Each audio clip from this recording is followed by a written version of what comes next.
어제 저녁이었습니다. 이제 구역 대신방 기간이잖아요. 한 구역을 가서 함께 태신자를 작정하는 시간을 가졌어요. 그런데 이게 구역마다 분위기는 조금 다르겠지만 작정을 하려고 하는 그 순간 다들 이렇게 머뭇거리고 계시더라고요. 이렇게 눈치만 이렇게 서로 막 보다가 한 집사님이 이제 안 되겠다 싶었는지 쫙 자신의 이야기를 꺼냈습니다. 자신의 평생 기도 제목 중에 한 명이 동생이 있다는 겁니다. 아마 여러분들 가족 중에 그런 한 분 정도는 꼭 하나님께서 또 남겨두시지 않았을까 싶기도 한데요. 자신의 동생의 이야기를 꺼내시면서 잠깐 머뭇머뭇했던 그 태도가 변하여 막 쏟아내기 시작하셨습니다. 동생에 대한 애타는 마음과 간절함이 있던 거죠. 또 어제였어요. 어제가 좀 특별했네요. 한 성도님께 전화가 왔습니다. 우리 교회 등록한 지 얼마 안 되신 분이세요. 그런데 정말 대뜸 식사도 같이 하고 그런 분이었는데 다음 주에 수술을 한다는 겁니다. 그래서 아니 무슨 수술이냐고 조금만 수술만 말씀하시지 마시고 설명 좀 해달라고 말씀드리니까 뇌출혈이라는 거예요. 근데 막 완전 악성까지는 아닐지라도 어쨌든 뇌출혈 진단을 받으셨고 크기가 적지 않아서 다음 주에 수술을 하기로 하셨다라고 합니다. 그래서 우리 교회 기준으로 아는 사람이 너무 없다 보니까 기도해달라고 하시는데 또 우리 교회 어머님도 같이 다니시거든요. 근데 어머님은 절대 알면 안 된다고 비공식적으로 저에게 기도를 요청하시는데 참 마음이 무겁더라고요. 내가 더욱더 기도를 할 수밖에 없는 그런 상황이구나. 여러분 이런 이야기를 들으면 어떠합니까? 남일 같지가 않습니다. 예전에는 정말 멀게 느껴졌는데요. 어느 순간 내 옆에 있는 사람, 내 앞에 있는 사람, 내 뒤에 있는 사람, 내 이야기같이 느껴질 때가 참 많아요.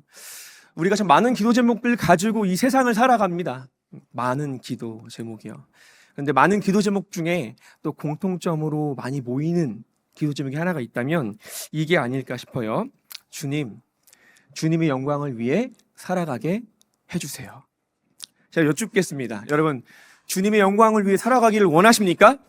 아멘. 아멘이라고 화답하지 않을 사람은 아무도 없을 거라고 생각을 합니다. 여러분 오늘 본문 말씀을 보면요. 이렇게 주님의 영광을 위해 정확히 말하면 주님의 영광을 드러낸 한 사람이 등장을 합니다.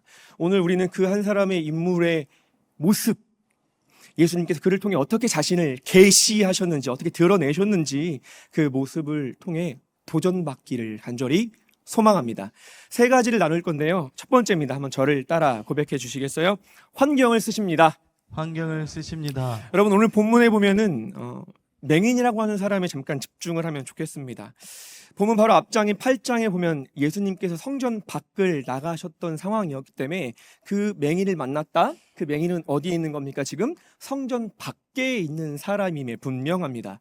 9장 1절에 따르면 그는 태어날 때부터 맹인이었다고 합니다. 9장 8절에 따르면 그는 구걸이나 하는 거지였다고 성경은 기록합니다. 이러한 성경의 증언에서 우리는 이 맹인이라는 사람이 단순히 그러니까 눈이 안 보이는 것을 떠나서 눈 앞에 있는 예수님조차 알아볼 수 없을 한마디로 영육의 시각이 모두 닫힌 사람인 것이며 그런 그는 그 외부의 도움 없이는 그 어떤 것도 할 수 없는 그런 연약한 사람의 대표 주자라고 이야기할 수 있을 것 같습니다. 자, 바로 이러한 맹인의 모습을 두고 여러분 우리가 그런 사람을 만나면 어떤 마음을 가질까요? 당장 행동하기는 조금 주저할 수는 있겠지만 여러분 진짜 예수님을 만난 사람이라면 긍휼한 마음부터 들 겁니다. 동의하시나요? 간절한 마음, 안타까운 애타는 마음이 분명히 있을 겁니다. 그런데 그 당시 종교 지도자들이라고 하는 사람들은 어떻게 생각을 했느냐? 그를 죄와 연결시켜 생각합니다. 요한복음 9장 2절은 이렇게 쓰여 있습니다. 제자들이 물어 이르되 랍비여 이 사람이 맹인으로 난 것이 누구의 죄로 인함이니까 자기니까 그의 부모니까. 그도 그럴 것이 여러분 이 당시에는 유대인들이 이런 장애를 가진 사람들에 대해서는 두 가지 사고를 가졌다고 합니다. 첫 번째는 그의 부모로부터 물려받은 한마디로 유전의 법칙인 겁니다. 부모가 죄를 지어서 그의 자녀도 죄로 말미암아 이렇게 되었다는 게 있고요. 두 번째로는 모태로부터 죄인으로 태어났다는 사고를 가졌던 두 가지 사고. 그러니까 이런 맹인과 같은 사람들을 보면 유대인들은 죄와 빡 연결시켜서 생각할 수밖에 없는 그런 상황이었다고 한 겁니다. 그런데 이러한 유대인들의 해석은 그들의 어리석음을 드러내는 것에 지나지 않았습니다. 왜냐하면 이러한 그들의 질문에 예수님께서는 어떻게 답을 하시느냐? 우리 다 함께 앞을 보고 요한복음 9장 3절을 읽겠습니다. 시작. 예수께서 대답하시되 이 사람이나 그 부모의 죄로 인한 것이 아니라 그에게서 하나님이 하시는 일을 나타내고자 하심이니라. 아멘. 아멘. 태어날 때부터 맹인이었던 이 사람, 당시 율법관에 의해서 낙인 찍히면서 사람들에게 손가락질을 받을 법 했던 사람, 자신조차 그러한 사람들의 인식에 의하여 완전히 그 율법에 갇혀가지고 빠져나갈 상황은 생각은 하지도 못한 채 어쩌면 그저 그 안에 갇혀서 그가 할 수 있는 거라서는 기껏해야 구걸하는 것밖에 없었을 법한 이 사람. 누군가는 그 맹인을 향해서 태어나지 말아야 했다고, 안 태어나는 게 좋았을 것 같다고 말했을 법한 그런 사람을 향해서, 그러한 세상의 시선을 향해서 예수님께서는 그런 유대인들의 생각에 정면 반박하시면서 이렇게 말씀하십니다. 하나님이 하시고자 하는 일을 나타내고자 하심이라. 할렐루야. 아멘. 예수님께서는 그의 꽉 막힌 상황마저도 사용하신다라는 것을 우리에게 명확하게 말씀해주고 계시는 겁니다. 여러분, 우리는 참 많은 다양한 환경 가운데 살아가고 있어요. 누군가는 지금 이 가운데 무언가를 말하기조차 어려울 만한 고통 가운데 계신 분이 계실 수 있고요. 경제적인 어려움 때문에 당장 기도하지 않으면 답이 없을 만한 사람이 있을 수도 있고요. 정말로 건강의 문제로 누구에게 말하고 알리는 게 민망하고 참 부끄럽고 어찌할지 몰라가지고요. 정말 이곳에 나와서 하나님을 매달리는 것밖에 답이 없는 사람이 있을지도 모르겠습니다. 그런데 여러분, 어떤 상황에 처해져 있는지 저는 알지 못합니다. 각 사람의 상황은 각 사람이 알고 그 무엇보다도 하나님께서 다 아실 줄로 믿습니다. 그 가운데 여러분, 어떤 상황을 보시지 말고요. 그 상황조차도 하나님의 하시는 일을 나타내고자 하시라는 그 예수님의 말씀을 기억하시기를 주 예수의 이름으로 축원합니다. 아멘. 여러분, 제가 종종 연락을 하고 지내는 목사님들이 계십니다. 생각해 보니까 어제 연락을 어떻게든 여기저기 좀 많이 받았던 것 같아요. 연락을 하면요, 목사님들이 꼭 저에게, 동역자분들이 저에게 꼭 뭐라고 하냐면 외롭지 않아요? 이런 얘기를 많이 해요.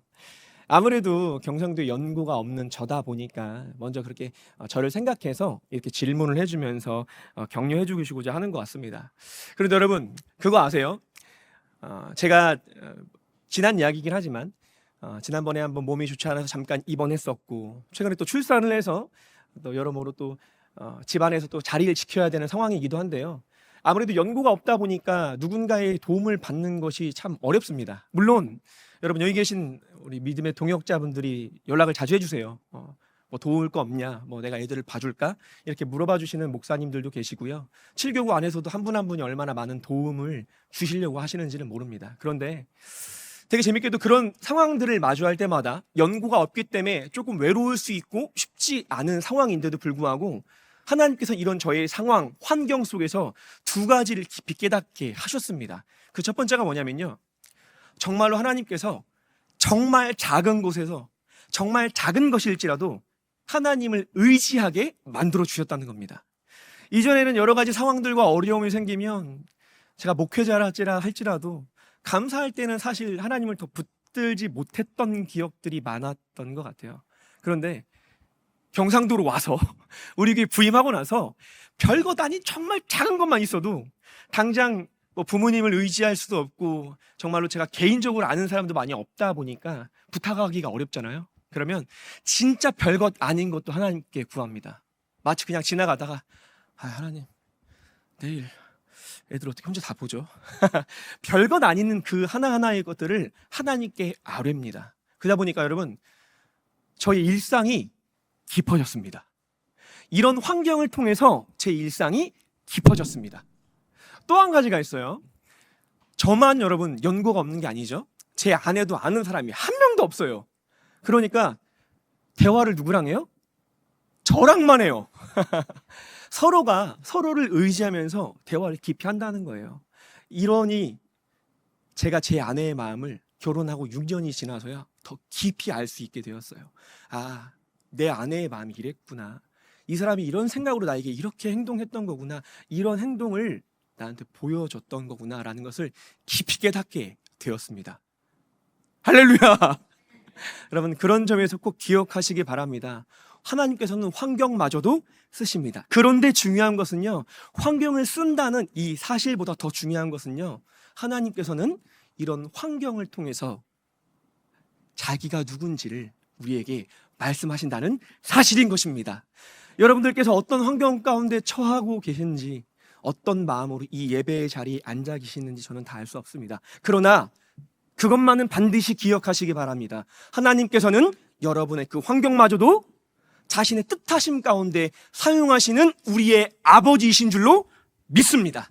아멘. 두 번째입니다. 저를 따라 한번 고백해 보시겠어요? 기지를 쓰십니다. 기지를 쓰십니다. 여러분, 본문을 돌아와서요, 이제부터 좀 집중을 더 하셔야 됩니다.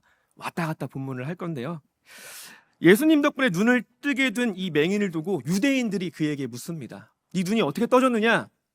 당연한 질문이겠죠. 당장 내 옆에서 맨날 앞을 보지 못해서 구걸이나 했던 사람이 갑자기 내 눈앞에 나타나서 눈 뜨고 나를 멀뚱멀뚱 쳐다본다면 그 가운데 궁금하지 않을 사람이 세상에 어디 있겠습니까? 그래서 그는 있는 그대로 정직하게 대답을 합니다. 대답하되 예수라는 그 사람이 진흙을 이겨 내 눈에 바르고 나더러 실로암에 가서 씻으라 하기에 가서 씻었더니 보게 되었노라. 아멘. 자, 유대인들이 이 이야기를 듣고 놀랐겠죠? 그리고 나서 이 사람을 데리고 누구에게 가냐면요, 바리새인에게 갑니다. 바리새인들도 똑같이 물어요. 그 맹인을 향해서 야, 네 눈이 어떻게 뜨게 되었느냐? 그랬더니 이번에도 이 맹인이 있는 그대로 대답을 합니다. 15절 말씀인데요, 그러므로 바리새인들도 그가 어떻게 보게 되었는지를 물으니 이르되 그 사람이 진흙을 내 눈에 바르매 내가 씻고 보나이다 하니. 여러분, 이 앞선 11절과 15절의 말씀을 보면요, 이 사람은 되게 정직한 사람입니다. 그냥 자신이 경험한 그대로 살을 붙이지 않고요, 하나부터 열까지 그대로 이야기하는 것을 볼 수가 있습니다. 그런데 이 상황을 주시하고 있던, 지금까지 예수님의 행적을 봐왔던 바리새인은요, 이 사람에게 하나의 질문을 또 합니다. 17절 말씀인데요, 그 사람이 내 눈을 뜨게 하였으니 너는 그를 어떤 사람이냐 하느냐. 자, 여러분, 우리 한번 생각을 해야 됩니다. 지금 바리새인들은 이 맹인에게 왜 이러한 질문을 하고 있는 걸까요? 진짜 이 사람의 생각이 중요한 게 아닙니다. 지금 바리새인들의 목적은요, 심플했습니다. 예수님께서 이 상황을 만들었던 것을요, 덮기 위함입니다. 예수라는 사람의 이름이 드러나지 않게 하기 위함인 겁니다. 본인의 존립에 있어서 이 예수라는 사람이 너무나도 큰 영향을 끼치고 지금 유대인들을, 그들의 종교 지도자의 자리를 많은 대중들 앞에서 위협하기 때문에 이 사건을 덮기 위하여 그에게 보이지 않는 협박의 어투로 너는 누구라고 생각하느냐고 누르고 있는 거예요. 여러분, 이 뒤에 말씀을 보면요, 확실합니다. 자, 19절 말씀인데요, 바리새인들이 이 사람에게 질문을 했고 나서 그의 부모에게 시선을 돌려서 다시 질문합니다. 이는 너희 말에 맹인으로 났다 하는 너희 아들이냐? 그러면 지금은 어떻게 해서 보느냐? 여러분, 바리새인들이 멍청이가 아니에요. 그 당시 똑똑한 사람들입니다. 율법을 다 알고 외웠던 사람이에요. 지금 이 상황을 몰랐을까요? 이미 유대인들에게 들었으면 들었지 모를 수가 없는 상황이란 말이에요. 그런데 그들의 부모에게 왜 묻습니까? 누르는 거예요. 누르는 겁니다. 자, 그 부모가 어떻게 대답하느냐? 우리가 한 목소리로 한번 읽어볼까요? 시작. 누가 그 눈을 뜨게 하였는지 우리는 알지 못하나이다. 그에게 물어보소서. 그가 장성하였으니 자기 일을 말하리이다. 여러분, 부모는 말을 아낍니다. 그 답을 그의 자녀 맹인에게로 돌립니다. 왜 그러냐? 그 이유가 22절에 있습니다. 그 부모가 이렇게 말하는 것은 이미 유대인들이 누구든지 예수를 그리스도로 시인하는 자는 출교하기로 결의하였으므로 그들을 무서워함이로라. 이게 바리새인들의 수법이었습니다. 부모를 짓누릅니다. 부모만 누르려고 했던 게 아니에요. 맹인에게 갔더니 맹인에게 안 먹히자 부모를 눌렀습니다. 이제 부모의 그 태도를 보고 그의 아들은 짓눌릴 거라고 인간적인 계산을 아주 철저히 했겠죠. 그래서 다시 한번 또 물어요. 여러분, 아까 17절 다시 한번 읽어볼까요? 함께 17절 말씀 읽겠습니다. 시작. 그 사람이 내 눈을 뜨게 하였으니 너는 그를 어떤 사람이라 하느냐. 자, 이 맹인이 어떤 사람이었죠? 정직한 사람이었습니다. 이 사람은 어떻게 대답을 하느냐? 17절 뒷부분입니다. 대답하되 선지자니이다. 비록 그가 눈을 떴어요. 예수님 덕분에 눈을 떴는데 그는 완전히 예수님이 어떤 분인지는 몰랐습니다. 그런데 그의 대답을 보면요, 그 예수님이 구원자임을 명확하게는 몰랐을지라도 적어도 그는 하나님께서 보내신 사람 정도는 알고 있었던 것으로 보입니다. 바리새인들이 원치 않는 대답 중에 하나였겠죠. 이렇게 여러분, 맹인은 바리새인들이 어떤 형태로 어떤 말투로 그의 부모마저도 짓눌러서 자기에게 협박하는 것처럼 말해도 이 맹인은 기죽지 않고 있는 그대로 말하려고 했던 사람이었습니다. 자, 26절을 보면요, 되게 웃겨요. 바리새인들도요 아주 끈질깁니다. 어떻게 합니까? 그들이 이르되 그 사람이 내게 무엇을 하였느냐, 어떻게 네 눈을 뜨게 하였느냐. 여러분, 이게 좀 죄송한 표현이기도 하지만요, 지금 말씀이 많죠. 이 말씀을 보면 바리새인들이 했던 말을 하고 또 하는 거예요. 했던 질문을 하고요, 안 먹히니까 하고요, 또 하는 겁니다. 질문을 많이 한다는 것은 몰라서 하는 게 아니라요, 너 진짜 누가 눈뜨게 했어? 진짜 몰라? 야 이렇게 말하는 게 아니라 야 이렇게 말하는 것처럼 지금 짓 누르고 있는 바리새인들의 모습을 볼 수 있습니다. 자, 이러한 반협박, 반강제적인 그들의 질문에 이 맹인은 결정타를 날립니다. 오늘 본문 말씀 33절 말씀입니다. 함께 읽겠습니다. 시작. 이 사람이 하느님께로부터 오지 아니하였으면 아무 일도 할 수 없으리이다. 아멘. 분명합니다. 하나님께로부터 왔음에 분명하다. 그는 정말로 빵! 마지막 한 방을 먹이는 걸 볼 수 있습니다. 여러분, 제가 이렇게 긴 이야기들을 쫙 왔던 것은요, 하나님께서 이 사람과 같은 이 기질을 있는 그대로 사용했다는 이 모습을 여러분들과 나누기 위함이었습니다. 여러분, 사람마다 하나님께서 만드신 기질이 달라요. 누군가는요, 저처럼 에너제틱한 사람이 있고요, 누군가는 침착하니 자신의 자리를 지키는 사람이 있는 반면에요, 누군가는 또 감성적인 터치로 사람의 마음을 훅 따뜻하게 만들 수 있는 사람이 있는 반면에, 누군가는 또 같이 있는 그 사람들의 분위기 메이커를 할 정도로 참 많은 사람들의 배꼽을 잡게 하는 사람들도 있습니다. 그런데 여러분, 이 사람 저 사람 너무나도 다른 사람들인데요, 기억하시길 바랍니다. 하나님께서는 그 각 사람의 기질을 사용하시는 줄로 믿습니다. 이 사람은 나랑 다르고 이 사람은 나랑 같다고 해서 우리가 밀어내고 벽을 지고 그렇게 살아갈 것이 아니라요, 하나님께서는 우리 모두를 하나님의 형상에 맞게끔 지으셨습니다. A라는 사람이 있고 B라는 사람이 있고 저 멀리 Z라는 사람이 있어요. 다 다릅니다. 하지만 다르게 만든 이유는 그 다르게 만듦으로써 그 사람이 맞는 그 자리로 하나님께서 보내신 줄로 믿습니다. 여러분, 제가 친한 권사님이 한 분 계세요. 우리 교회 분은 아닙니다. 되게 오래 연을 맺어온 권사님이신데, 종종 통화를 하게 되면요, 조금 죄송하지만 지금 섬기시는 교회 목사님의 안타까운 모습들을 저에게 엄청 막 속상한 마음에 말씀하세요. 예, 압니다. 제가 듣기가 좀 어려운 이야기들도 많은데요, 너무나도 속상하고, 교회를 일평생 그 교회만 다녔으니까 몇십 년 교회를 다니셔서 지금 권사 직분에 계시니까 얼마나 교회를 사랑하는 마음이 있었겠어요. 아마 여러분들도 그 마음이 어떤 건지 이해하실 거라고 생각을 합니다. 그런데 늘 전화 통화할 때마다 막 목사님의 쉽지 않은 상황들에 막 교회 이야기들을 막 하셨어요. 저도 막 어느 순간은 전화를 안 받을 때도 있었어요. 왜냐하면 그런 이야기를 들으면 저도 목사예요, 힘들잖아요, 지치잖아요. 그러니까 안 받다가, 그래도 어떻게 매번 피합니까? 어떨 땐 받고 1시간이든 2시간이든 들어드립니다. 네, 권사님 참 힘드셨겠네요. 그런데 여러분, 어느 순간 갑자기 확 비틀어져서 목사님을 높이고 있는 권사님을 보게 된 거예요.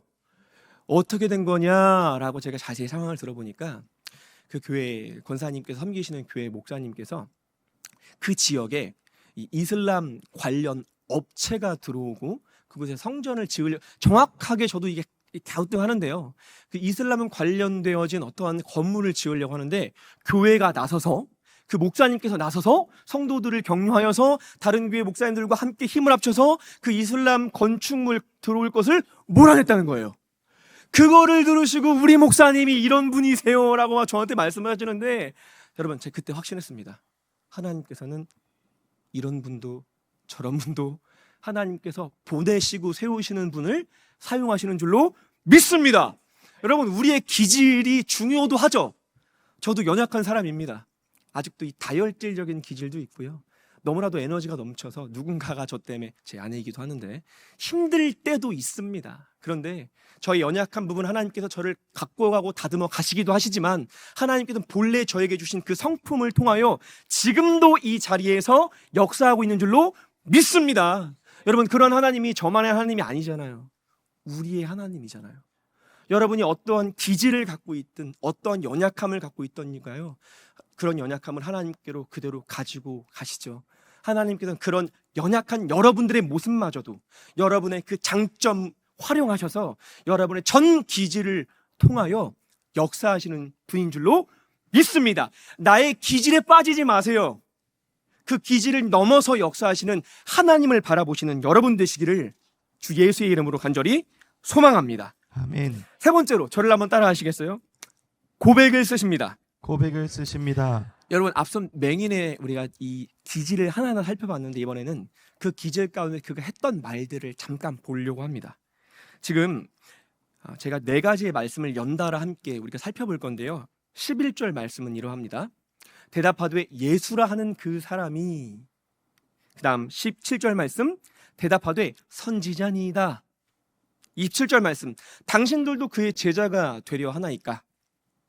33절 말씀 이 사람이 하나님께로부터 오지 않았으면 아무 일도 할 수 없으리이다.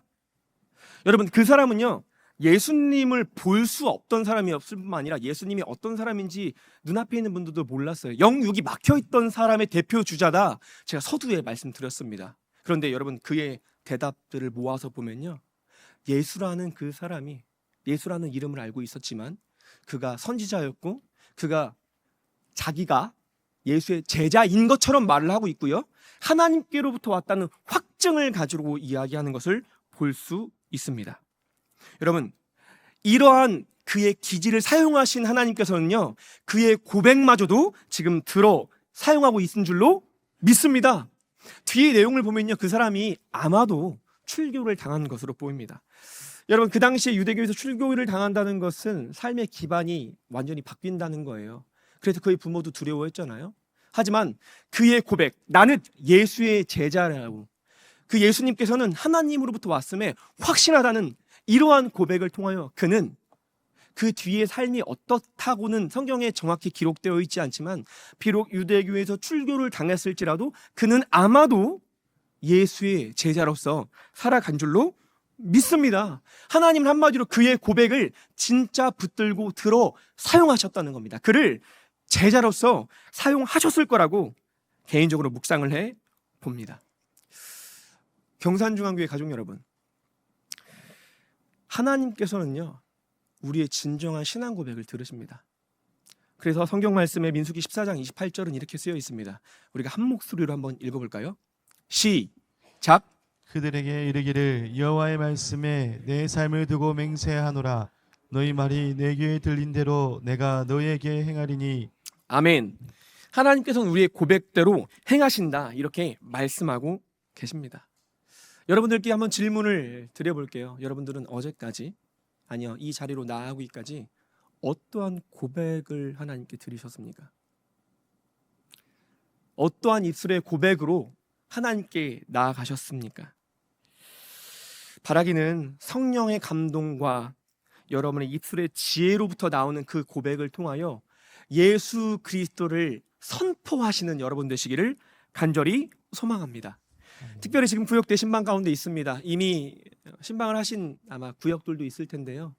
태신자를 향하여 여러분 작정하는 성도들의 모습을 보면 어떤 분들은 정말로 담대하게 믿고 나아가는 분이 있는 반면에 어떤 분은 주저하는 분들도 계세요. 어제도 그런 성도분들도 많이 계셨었는데요. 여러분 우리 담임 목사님께서 늘 하시는 말씀이 있잖아요. 최고의 대학에 대해서 늘 뭐라고 말씀하세요? 들이대. 예. 여러분, 이게 들이대라는 이 세 글자가요, 어떤 면에서 조금 쉽게 보이기도 하면서 생각도 되어지지만 아니요, 믿음의 고백으로 나아가야 하는 겁니다. 정말로 내가 들이댈 때에, 내가 복음의 전달자로서 들이댈 때에 하나님 나를 통하여 역사하여 주시옵소서. 내 입술의 고백, 하나님 오늘도 내가 작정한, 우리 구역이 작정한 태신자를 향해 나아갑니다. 내가 입술을 열어 초대하게 하여 주시옵소서. 이렇게 입술의 고백을 뗄 때 하나님께서 그 고백을 들으시고 그 고백대로 역사하실 줄로 믿습니다. 여러분, 입술을 벌리세요. 주님을 찾으세요. 들이대세요. 특별히 가족을 향해 기도 제목을 품고 있는 분들도 계시죠. 저도 지금도 제 동생을 위해 기도할 수밖에 없는 사람입니다. 지금은 쉽지 않은 상황임에도 맞지만요, 때가 되었을 때, 아니 어쩌면 그때도 내 판단이겠죠. 내가 판단하는 때 말고요, 교회가 함께 손에 손을 잡고 으쌰으쌰하는 지금 구역 대신방을 통해서 구역 향충을 준비하는 이때 여러분의 입술을 열어서 하나님 역사하여 주옵소서. 오늘 본문에 등장하는 맹인의 고백대로 하나님께서 사용하셨고, 그를 통하여 예수 그리스도께서 어떤 분인지 그가 빛 되심을 직접적으로 선포하신 것처럼 우리의 입술의 고백을 통하여 한 영혼이 죽기로 돌아오게 될 줄로 믿습니다. 아멘. 고백을 쓰십니다. 고백을 쓰십니다. 내 입술의 고백이 대단한 게 아니라요, 그 고백을 통해서 역사하시는 주님을 붙드는 여러분 되시기를 간절히 소망합니다. 그래서 여러분, 저는요, 제가 참 어딜 가서 여기 가도 저기 가도 늘 했던 표현 중에 하나가 뭐냐면, 저는 기적을 늘 매일 아침마다 구합니다. 오해하지 마세요. 목사가 무슨 기적이냐, 로또나 갑자기 무슨 보이지 않는 환상을 보여달라는 기적이 아닙니다.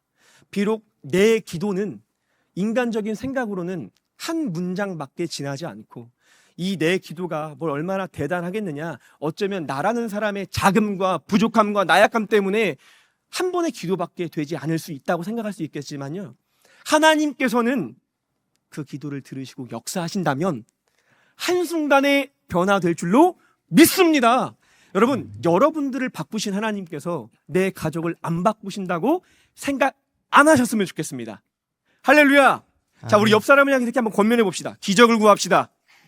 다시 한 번만요. 기적을 구합시다.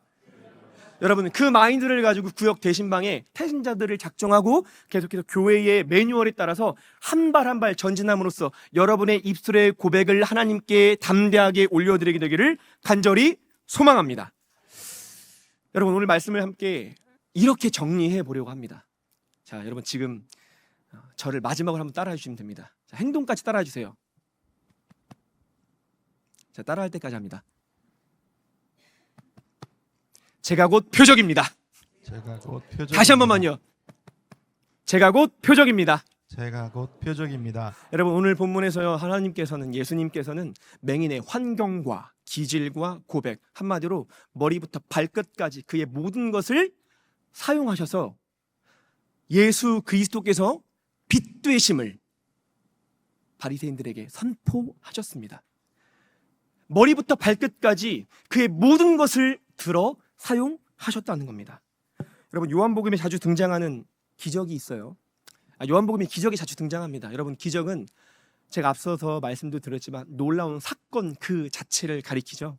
그런데 표적은 무엇이냐면요, 그 기적을 통해서 드러내고자 하는 어떠한 목적 있음을 말합니다. 그런 점에서 여러분, 제가 따라해서 고백해달라고 했던 것처럼 우리 모두는요, 표적인 줄로 믿습니다. 이 표적은요, 계시적이고 상징적입니다. 오늘 본문에서 하나님께서는 이 맹인을 통하여, 그의 모든 것들을 통하여 그를 표적으로서 예수 그리스도의 빛 되신 분임을 선포했다면, 그때 2000년 전에 그 예수는 여전히 우리 가운데 살아 숨쉬고 있기 때문에 하나님께서는 그 맹인을 썼던 그 하나님께서는 오늘날 우리도 들어 사용하실 줄로 믿습니다. 그런 점에서 여러분, 예수님께서 이 땅에 오셔서 십자가에 못 박혀 죽으셨던 그 모든 것들은요, 우리가 예수를 드러내는 표적으로서 살아가기를 원하시는 아버지 하나님의 마음이 담겨 있지 않겠습니까? 여러분의 고백했던, 외쳤던 제가 곧 표적입니다, 이 한 문장은요, 바로 그 안에 예수 그리스도의 생명이 담겨 있는 겁니다. 예수 그리스도의 생명을 받으셨습니까? 그렇다면 여러분들은 표적인 줄로 믿습니다. 마태복음 이렇게 말합니다. 너희는 세상의 빛이라. 이같이 너희 빛이 사람 앞에 비치게 하여 그들로 너희 착한 행실을 보고 하나님께 영광을 돌리게 하라. 로마서 6장 13절은 이렇게 말합니다. 또한 너희 지체를 불의의 무기로 죄에게 내어주지 말고 오직 너희 자신을 죽은 자 가운데서 다시 살아난 자 같이 하나님께 드리며 너희 지체를 의의 무기로 하나님께 드리라. 할렐루야. 아멘. 하나님께서는 우리가 빛으로서 우리의 빛 존재가 빛이래요. 그런 우리의 존재를 통해서 예수 그리스도를 우리 옆에 있는 사람에게 비추기를 간절히 바라십니다. 우리가 의의 무기로서 귀하게 쓰임 받기를 원하십니다. 바라기는 제가 곧 표적입니다.